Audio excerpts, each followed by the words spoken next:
আপনার পাশে জনাব তারেক রহমান আছে, মাননীয় প্রধানমন্ত্রী, তারপরে হচ্ছে আপনার বিএনপি আছে, আপনি কথা বলেন না, এটা ভালো হবে এবং লাগবে না।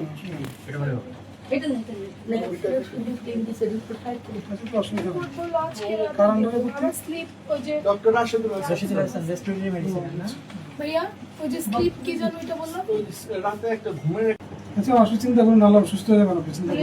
এমন অবস্থা হয় শ্বাসকষ্ট, তেমন আমার হাত পা একদম ছেড়ে দেয়, চোখটা মানে একদম খিচে টিচে মনে হচ্ছে। এখন আমি বলে আমার পেটের ভিতর দম যায় না, আমার শ্বাস নিতে পারি না। চিন্তা করুন, আল্লাহ ভরসা, আল্লাহ করো। আর আমরা তো আছি, না আমরা তো আছি তোমার সাথে। কেন আমরা সবাই আছি। জনাব তারেক রহমান মাননীয় প্রধানমন্ত্রী উনি আছেন, আমরা বিএনপি পরিবারের কনভেনার আতিকুর রহমান রুমন আছে, মিথুন আছে। এই জন্য তারপরে অবস্থা সবার আগে আমরা মিথুন আঙ্কেল অনেক করে আমাদের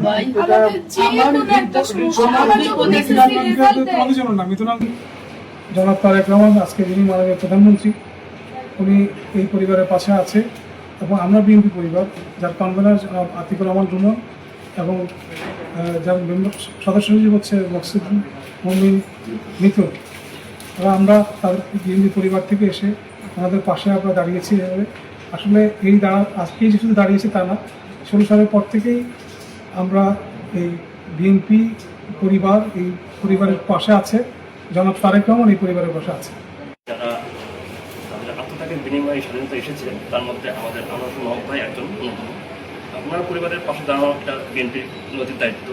আমাদের মানবিক নেতা জনাব তারেক রহমান সাহেব উনি কিন্তু এই অসহায় মানুষের পাশে দাঁড়ানোর জন্য এবং মানুষের দলের যারা ভিক্টিম হয়েছে তাদের পাশে দাঁড়ানোর জন্যই কিন্তু সংগঠনটা গঠন করেছে আমরা বিএনপি পরিবার, যাতে এই পরিবারটা যেন নিজেদেরকে মানে অভাগা না মনে করে। তাদের পাশে যে বিএনপি আছে এবং তারেক রহমান সেটা প্রকাশ করার জন্য কিন্তু আমরা আজকে এখানে এসেছি। এবং পর্যন্ত সার্বিকভাবে আমরা দলের পক্ষ থেকে আমরা সেটা নিশ্চিত করবো, সেই আশাবাদ ব্যক্ত করি এবং সেই নিশ্চয়তা ওনাদের দিয়েছি। পাশাপাশি ওনাদের যে অনুরোধ যেটা ছিল ওনার সন্তানদের ভবিষ্যতে কর্মসংস্থানের ব্যাপারে, সেটাও আমরা বিএনপি পরিবার এবং দলের পক্ষ থেকে আমরা মাননীয় প্রধানমন্ত্রীর দৃষ্টি আকর্ষণ করে সেটা সমাধানের চেষ্টা করবো।